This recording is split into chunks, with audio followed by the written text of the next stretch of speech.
you can accept someone else when you fully accept yourself. Yeah. Everything about you, the good, the ugly. Especially the bad and the ugly. It's like, baby, I'm working on this. Should relationships be hard, or is there a way that they can be more flowing, where it doesn't have to feel like this hard, exhausting, challenging thing? Like, is it supposed to be that way, or can it be like, wow, you know what? We are aligning, and sure, there's challenges, but because we're aligned, we're able to work through them with more ease and effortlessness and flow because we're consciously doing that. Is that a possibility, or is it all hard work? Well, I've come to understand you just attract yourself. And so the more work you've done on yourself, You attract someone else who's done that. yeah. And usually what you don't like in the other person is usually what you haven't owned within yourself. Oh, the mirror of life. And it's usually, we call it the split off part of self.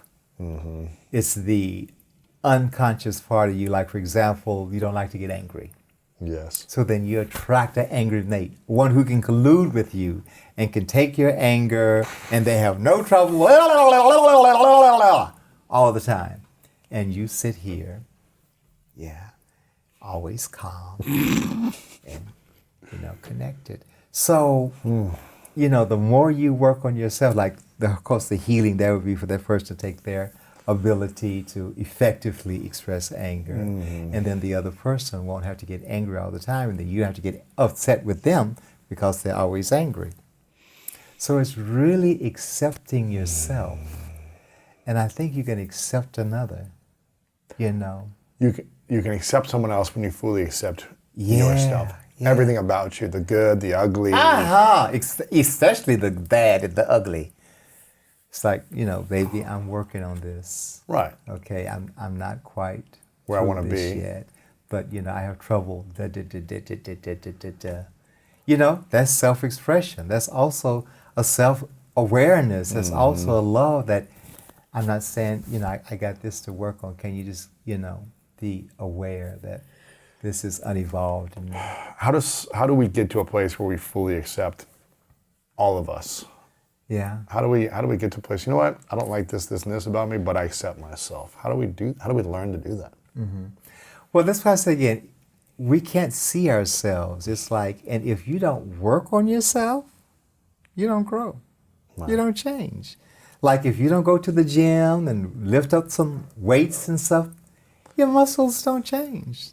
Matter of fact, they get flabby. They weaken. Yes. And so if you do not have some way of working on yourself, whether it's with a coach or a therapist or an astrologer or a mentor or something. Or the I Ching or whatever, throwing the shells or going to the orishas or you don't change. You don't. You will change. You'll get older and all that kind of stuff. But that deep-seated stuff that you have to resolve and look at, it'll just be there until you die. Knowing that we're all imperfect human beings on our own journey, what would be the prescription you would give to couples getting into a relationship before marriage? They're deciding they want to get married, and now, okay, it's going to happen soon. 6 months, a year, 2 months, it's happening. What would you prescribe them to try to set them up for the best possible success of happiness and joy and growth and contribution in the relationship? I think what I hear is that you just have to relax and see what comes to you. Yep. And be able to consciously deal with whatever comes to you. Ooh. I think the word is consciously, that, and, often that relationships that are challenging at first are really opportunities for growth. Yes. And so not to run immediately. Not to leave immediately. Yeah, leave immediately. Maybe you do leave at some point. Maybe you do. Maybe you do. You got to pay attention and see if this is something that we can, like I think there's resentment. You don't want to hold resentment. Right. And there's sacrifice. And so sacrifice is when you can really let's have sushi tonight. Oh, baby, I don't want to have sushi. I want to have Italian tonight. Okay, I can have Italian. But you really sacrifice. And you enjoy the Italian food. Now, resentment would be, okay, I'll go have Italian with you, and you sit there and you're Angry. miserable the whole time. Can't do that. And then, of course, there's compromise. So you got those three. There's, I think, compromise, and I think also in front of compromise, somewhere in here is giving in. You don't want to do that? Giving in. That doesn't sound healthy to me. I think giving in is sacrifice. Okay. Giving up is maybe resentment. Okay. Yeah. Giving in is It's sacrifice. Mm-hmm. Giving up is resentment. Gotcha. And compromise is the possible solution. You know, what can you compromise on? What can you sacrifice on? What, you know, is just... Compromise is like the win-win solution, right? It's like, okay, where do we both feel? Both are sacrificing peace? a little bit. Yeah, we feel okay about it. Okay, I like that. So that'd be your prescription going in, to be aware of these things, to practice. But you have to work on yourself. I think that's Number the one. thing, yeah. That you got to work on yourself. You know, become aware of your misgivings, your fears, your doubts, your insecurities, your assets, you know, your goals, your dreams. You know, just become as self-aware as you can. Yes. So you can even say, I'm not relationship material. Some people are not relationship material. Right. That's self-aware. That's true. Maybe you are, you know, a gentleman that can date and, you know, and you just don't know how to commit and you're afraid of commitment, and just realize that you cannot be just with one woman. That's hard for some people, right? To accept it, I guess. And You know, I always tell my women, you know, look at your dog, you know. right. Is it a wild one? Right. Some women marry coyotes. Right. You can't tame those darn things. Right. Might take generations to tame. Make sure you got a house dog Right. that Right. wants to be in the house. Right. Yeah. That is able to, Not always you out know, on the hunt. Shift. Yeah. You know, so you got to be Not aware. in the middle of the night, creeping around the dark corners. Yeah. It's awareness, yeah. Yeah. It seems like sometimes people try to put someone in the box of they're in a committed relationship type of person when they're not. They try to force it. They try to see, well, maybe potentially they could be, even when they're telling me not. Yeah.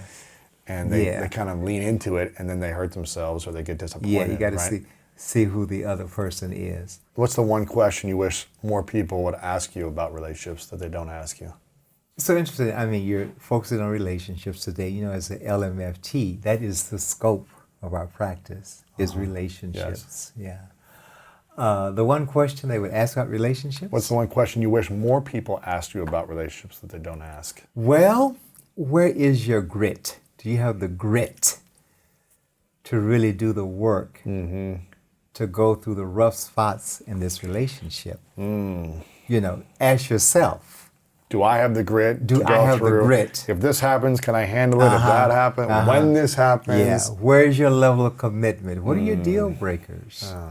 What's really going to trigger you if your partner does this that may trigger your grit and commitment to where you want to flee? Right. As an LMFT, I've never heard anybody else say this, but I just think about, you know, relationships end. You know, I can think of my high school friends, my college friends. Yes. They end. They end. They don't have to be forever. They don't have to be forever. And so I see that often with, you know, couples that have been together and I'm just so respectful of people that can stay together until death do them part. Right. That is the statement. The vow. The vow. But it's very rare. yeah, but it doesn't always work. Yeah. You know. It's interesting. I think we should change the narrative around a relationship failing or not working out. Yes. I feel like I remember I was talking to Michael Beckwith about this. Yes. Because he was married and divorced. Yes. I said, how do you feel about it? He said, I feel fine because not all relationships are supposed to last forever. Yes. And I think he was married for 7 years or Yes, 7 yes, or 9 yes, years. yes, And it's yes, like, yes. we had our season that served its purpose. We consciously moved beyond that season. Yes. And now this is where we're at. Yes. And I thought he had a great approach to it. And I was like, we should celebrate what the relationship did for each person. Exactly. To help them grow together Yes. individually, to That's help right. inspire people or help others. That's right. In whatever the way the relationship did. And not, yes, there's a mourning and a grieving process Yes. that's natural Yes, of any yes. loss or any Yes. transition. Yes. But I think there should also be a celebration of, okay, I can still look back at this as something that gave me an incredible gift. Exactly.